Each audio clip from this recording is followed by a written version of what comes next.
3 अगस्त की रात यूक्रेन ने रूस पर ऐसे विध्वंसक हमलों के प्रयास किए जो विश्व युद्ध की चिंगारी भड़का सकते हैं। यूक्रेन ने एक साथ क्रीमिया, मॉस्को और नोवरोसिस्क पर हमला कर दिया। यूक्रेन के हमले में रूस का एक लड़ाकू युद्धपोत भी तबाह हो गया। एक साथ 3 हमलों के बाद पुतिन ने सुरक्षा परिषद की आपात बैठक बुलाई। रूस की इंटेलिजेंस रिपोर्ट यह बता रही है कि अमेरिका की खुफिया एजेंसियां और एयरफोर्स ने हमलों की प्लानिंग रची थी। इस बैठक के बाद पुतिन रूस के एटमी सबमरीन और अटैक वॉरशिप हाइपरसोनिक मिसाइलों के साथ ब्लैक सी और अजोव सागर में तैनात कर दिए गए। अब आशंका इस बात की है कि अब युद्ध क्रेमलिन बनाम पेंटागन बनने वाला है। 3 अगस्त को यूक्रेन ने रूस पर तिहरा हमला किया। ये यूक्रेन के उन 3 हमलों की तस्वीरें हैं जिनसे रूस को बड़ा आघात पहुंचा है।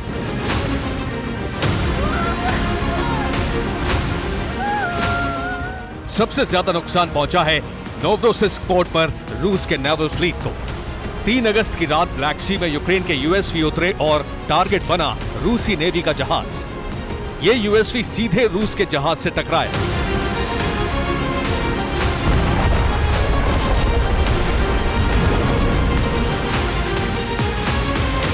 कई कैमरों में यूक्रेन के यूएसवी हमलों और विस्फोट की तस्वीरें दर्ज हुई हैं।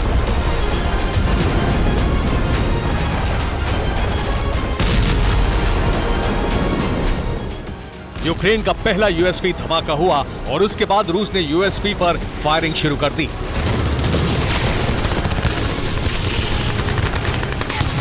यूक्रेन ने एक साथ कई यूएसवी ब्लैक सी में हमला करने के लिए भेजे थे।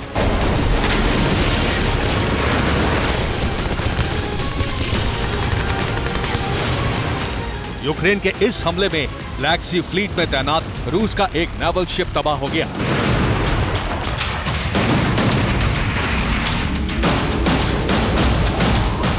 तस्वीरों में रूसी नेवी का एक जहाज एक तरफ 40 से 50 डिग्री झुका हुआ नजर आ रहा है।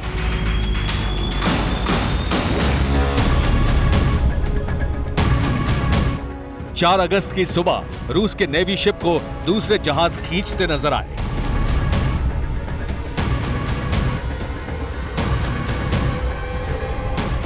ये रूस के ब्लैक सी फ्लीट पर यूक्रेन का तीसरा बड़ा हमला है।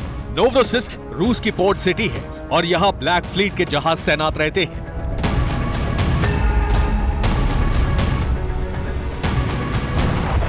यूक्रेन ने इन्हीं मिसाइल हमलों का बदला यूएसवी हमले से लिया है।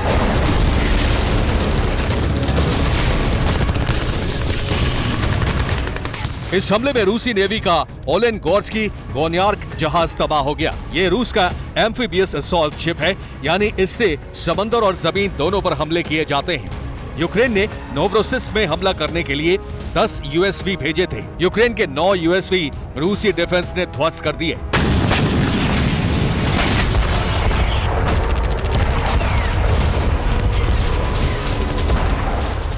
यूक्रेन के निशाने पर इस वक्त रूस का ब्लैक सी फ्लीट है, क्योंकि ब्लैक सी फ्लीट के जहाज ही यूक्रेन पर केएच क्रूज लॉन्ग रेंज मिसाइलों से हमले करते रहे हैं।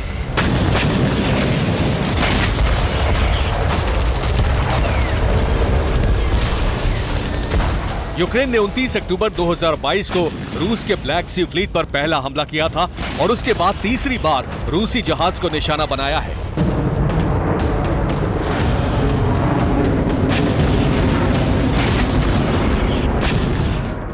तीन अगस्त की रात यूक्रेन ने कामिकाज़ी ड्रोन से क्रीमिया पर भी हमले किए। एक के बाद एक कई धमाके क्रीमिया के फेदोसिया में सुने गए।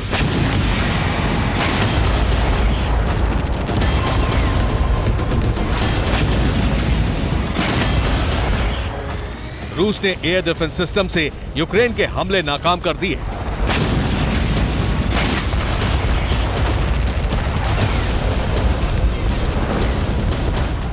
रशियन आर्म्ड फोर्सेस ने कहा है कि क्रीमिया में यूक्रेन के हमले नाकाम कर दिए गए और इससे कोई नुकसान नहीं पहुंचा है। रूस के मुताबिक 3 अगस्त की रात यूक्रेन ने क्रीमिया पर 13 ड्रोन हमले किए और मॉस्को पर 7 ड्रोन हमले किए, जिन्हें एयर डिफेंस सिस्टम ने नाकाम कर दिया।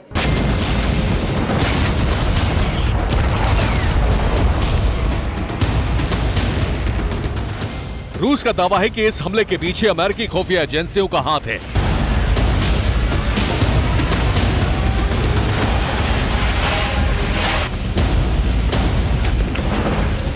रूस के मुताबिक नोवरोसिस्क हमले की साजिश में यूएस एयरफोर्स के विमान थे। ये थे RQ-4D Phoenix drone, MQ-9A reaper drone और R-8A टोही विमान। नोवरोसिस्क पर हमले से पहले अमेरिका के 3 सैन्य सर्वेक्षण विमान ब्लैक सी के दक्षिण पश्चिम में गश्त लगा रहे थे।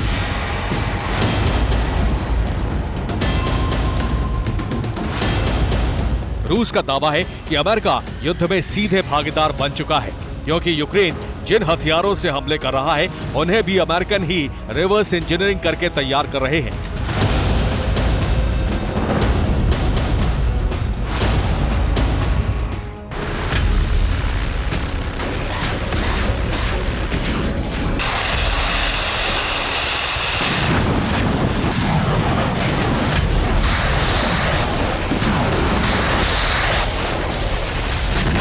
यूक्रेन के बड़े हमलों के बाद पुतिन ने रूसी राष्ट्रीय सुरक्षा परिषद की आपात बैठक बुलाई।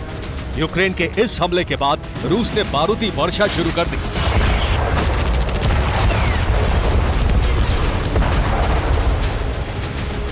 लेकिन रूसी जमीन पर लगातार हो रहे हमलों में अमेरिका का हाथ होने के सबूत मिल रहे हैं और इससे अमेरिका और रूस के बीच सीधी जंग छिड़ने का खतरा बढ़ गया है।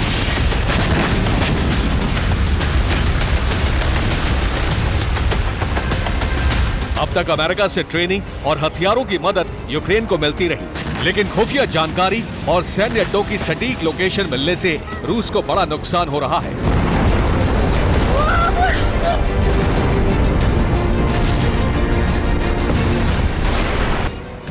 रूस अमेरिका पर सीधा अटैक कर सकता है और इसकी तैयारी शुरू हो चुकी है।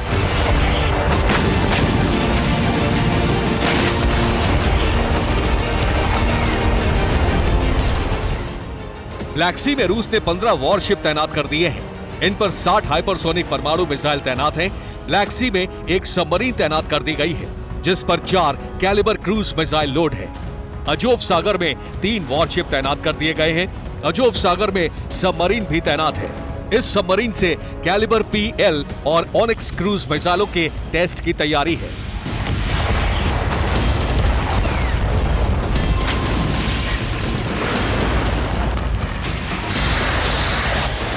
ओनिक्स मिसाइलों से रूस नेटो के सभी एयर डिफेंस सिस्टम को फेल कर चुका है और अब इन मिसाइलों का टारगेट यूरोप में नेटो के सैन्य ठिकाने बन सकते हैं।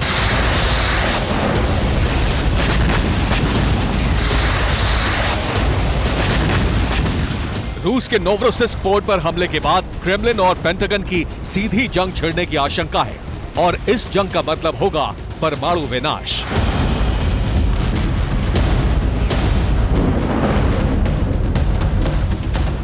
Bureau report, TV9 Bharatvarsh.